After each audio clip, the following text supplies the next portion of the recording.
দাউদকান্দিতে fire service ও civil defence সপ্তাহ 2026 20 থেকে 22 মে পালিত হয়েছে। 20 মে বুধবার এ উপলক্ষে দাউদকান্দিতে শুভ উদ্বোধন ও র্যালি অনুষ্ঠিত হয়। দাউদকান্দি ফায়ার সার্ভিসের এসও এরশাদ হুসাইনের সভাপতিত্বে অনুষ্ঠানে প্রধান অতিথি ছিলেন দাউদকান্দি উপজেলা নির্বাহী কর্মকর্তা নাসরিন আক্তার। সহযোগিতা মারাও গিয়েছে এই লাশের সাথে থেকে দুর্গন্ধে, এবং কেউ বিভৎস অবস্থা দেখে সেটা সহ্য করতে পারেনি।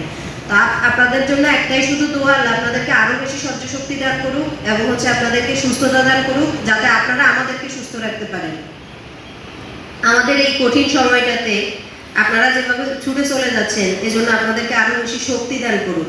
আপনারা শক্তিতে, মননে, চিন্তায় আরো বেশি প্রাজ্ঞ হন, আরো বেশি ধৈর্যশীল হন এবং আরো বেশি শক্তিবান হন। এই দোয়াই শুধু মহান রব্বুল আলামিনের কাছে করছি, আর আপনাদের এই দিবসের সাফল্য কামনা করছি। সেই সাথে আমি আজকের এই দিবসের শুভ উদ্বোধন ঘোষণা করছি। এই সময় বক্তব্য রাখেন নিরাপদ সড়ক চাই দাউদকান্দি উপজেলা শাখার সভাপতি আলমগীর হোসেন সহ অন্যান্যরা। জনাব এরশাদ হুসাইন স্যার,